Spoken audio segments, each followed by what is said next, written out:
Manchester United are ready to abandon plans to keep Old Trafford if they build a new £2 billion super stadium next door. It means United's 114-year-old home will be bulldozed to the ground if they decide against redeveloping it and instead go with their preferred option of creating a 100,000-seater Wembley of the North.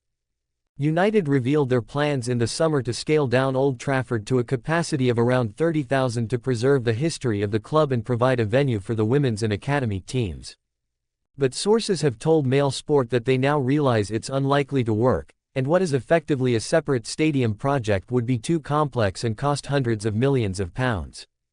Old Trafford holds huge sentimental value for United fans around the world, with its Munich clock and tunnel commemorating the 1958 air disaster, as well as the statues of Sir Matt Busby, Sir Alex Ferguson, Jimmy Murphy, and the United Trinity of Sir Bobby Charlton, George Best and Dennis Law.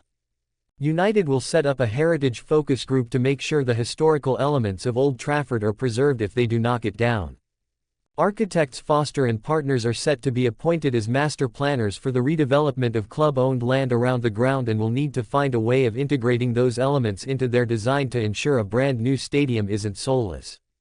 The latest twist in the future of Old Trafford comes as United prepare to email a survey to season ticket holders and members on Friday to seek their opinions.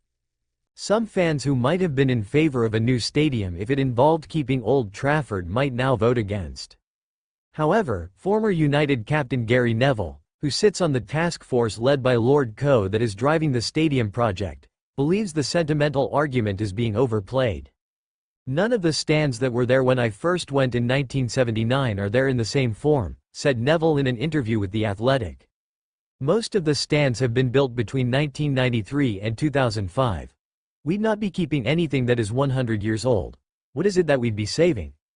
Yes, we must keep the statues, the Munich clock or tunnel. They must be a part of whatever Old Trafford becomes. I get that the location of the pitch is important to some fans, but I was at Tottenham versus Arsenal on Sunday. I don't think any Tottenham fans went there thinking about the location of the pitch and that it's different to the one Glenn Hoddle played on." United have also come to the conclusion that a 30,000 capacity is too high for the women's and academy teams. The women kick off the WSL season against West Ham at Old Trafford on Saturday, and only one stand will be open due to low ticket sales. The club feel it would be better to build a 15,000-seater venue on site sometime in the future, which could be increased in size as interest grows in the women's team. This assumes that United decide to follow Sir Jim Ratcliffe's vision for a new stadium. The club's co-owner said in the summer that he wants a final decision by the end of the year so work could be completed by around 2030. United's main focus is still on a rebuild, but a £1 billion redevelopment of Old Trafford at roughly half the cost is still on the table. Finance and the views of fans will be the two key factors. Ratcliffe accepts that public funding is only likely to be made available to regenerate the area around Old Trafford and not to build the new stadium itself. A delegation from United, the Greater Manchester Combined Authority and Trafford Council will make a presentation at the forthcoming Labour and Conservative Party conferences. Ratcliffe has been determined to put football first since investing £1.3 billion in United, and is wary to go down the same route as clubs like Everton, who have been hit with 2 points deductions for breaching profit and sustainability rules trying to finance their new stadium. United reported a net loss of £113.2 million in their latest accounts released last week, taking the total figure over the last 5 years to £370 million. The club also has a long-standing debt of £496.5 million dating back to the Glazer family's leveraged takeover in 2005. United are reluctant to increase that debt or pass the cost of a new stadium onto fans, so the key to Ratcliffe's vision is likely to be securing private funding. Manchester United hammered Barnsley 7-0 on Tuesday night, but Angel Gomes suffered a difficult evening with Lille in the Champions League. This week has seen a real mixture of domestic and European competitions taking center stage. Manchester United were in EFL Cup action and hammered League One side Barnsley 7-0 at Old Trafford. This was the biggest win of the Erik ten Hag era as United ran riot against the Tykes. Champions League action has also kicked off this week though, with the competition's new format now up and running. Whilst United had a fine night on Tuesday, Angel Gomes suffered a nightmare in his first Champions League appearance of the season. Angel Gomes given Champions League red card. Lille kicked off their Champions League campaign on Tuesday night, traveling to Lisbon to take on Sporting. This ended in a 2-0 defeat to Lille as star striker Victor Gyökeres opened the scoring before Zeno de Best hammered home a stunning long-range drive. Lille didn't start the competition as they had hoped, and that certainly goes for midfielder Angel Gomes too. Former United talent Gomes has been attracting headlines of late, having impressed in his first 2 caps for England over the international break. Roy Keane praised Gomes and reports suggested that Newcastle United now want to sign him.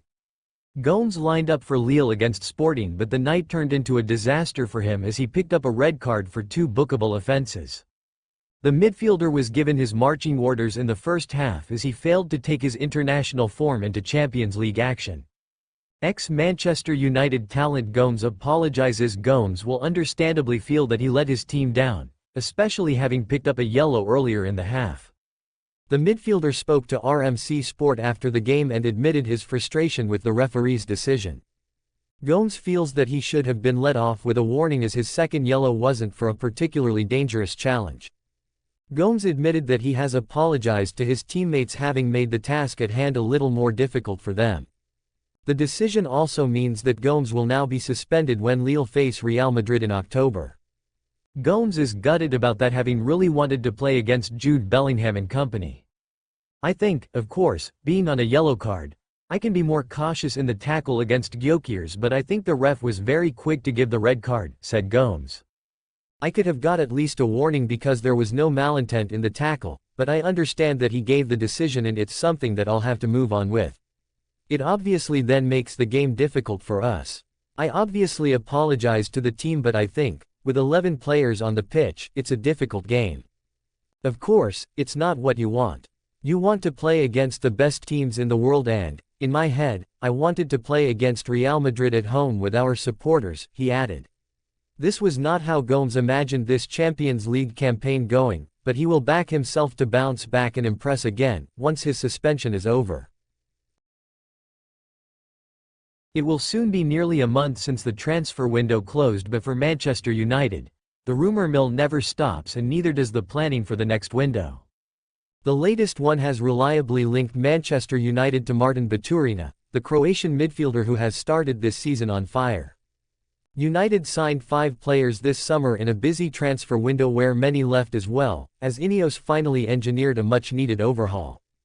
In terms of midfield reinforcements, Manuel Ugarte arrived, but it was at the cost of Scott McTominay. Now, with Casemiro clearly declining, Christian Eriksen's contract expiring next summer, and Mason Mount injury-prone, further additions are required in that area.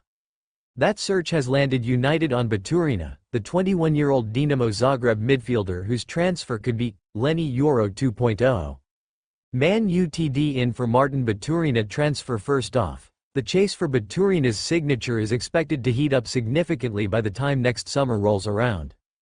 That is because, at 21, he is already bossing the Croatian league.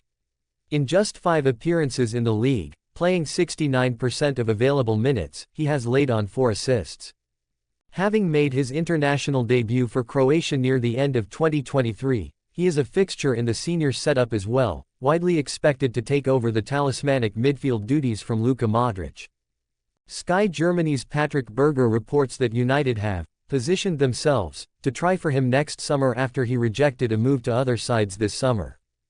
Baturina is an attack-minded midfielder who likes to get on the ball and make things happen with